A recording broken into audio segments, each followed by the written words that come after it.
ఏ దేవత పేరు పెట్టుకొని నువ్వు ఉపాసిస్తూ ఉంటావో ఆ దేవత నీ లోపల విశ్వాస రూపంలో ఆవిడ శక్తిగా మారుతూ ఉంటుంది.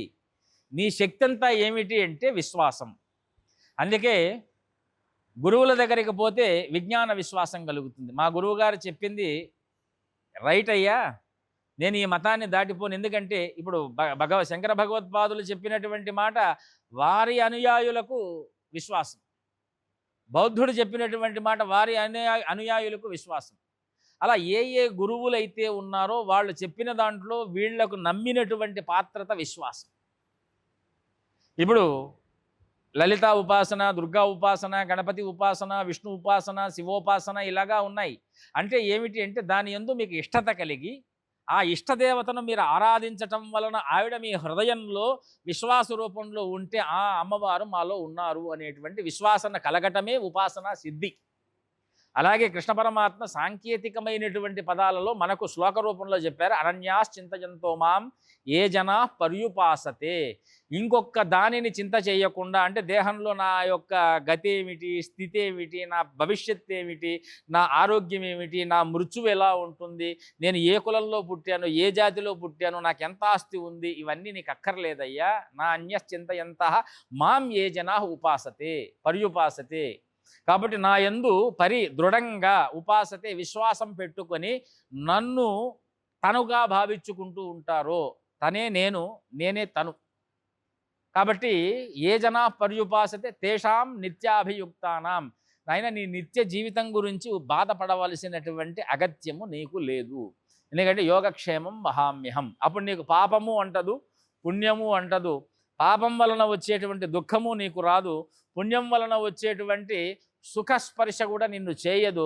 నీకు ఒక్కటే మిగిలి ఉంటుంది, అది ఆనందము. దాన్నే శ్రీర్విజయోర్భూతిర్ ధ్రువానీతిర్ మతిర్మమ అని చిట్ట చివరి శ్లోకంలో దీనికి అన్వయంగా అక్కడ మనకు కనిపిస్తున్నది. మళ్ళీ ఇక్కడ మనకు భవద్వేషిణి అని ధ్యాన శ్లోకంలో వ్యాసపరమాత్మ చెప్పాడు. భవము అంటే జన్మ, మృత్యు, జర, రోగములు. ఈరోజు మనిషిని భయపెట్టేటువంటివి ఇవే.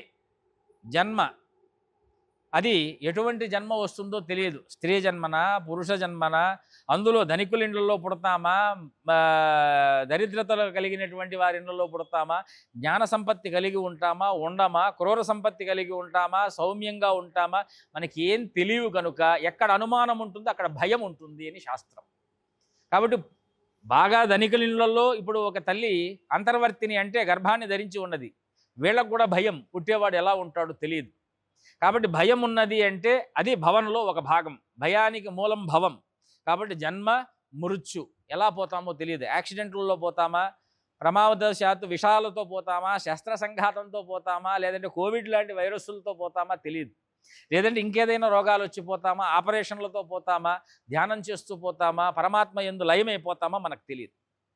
కాబట్టి జన్మ, మృత్యు మనకు ఇష్టం లేనిది, వద్దనుకున్న మీద వచ్చేది ముసలితనం. అంటే రోజు రోజుకు వయస్సు గడిచిపోయే కొద్దీ దేహానికి వృద్ధత్వం ఖచ్చితంగా వచ్చి తీరుతుంది. జన్మ, మృత్యు, జర, వృద్ధత్వం ఈ మూడిటికి కారణమైనటువంటి మూల ప్రకృతి రోగం. దీన్నే భవము అన్నారు.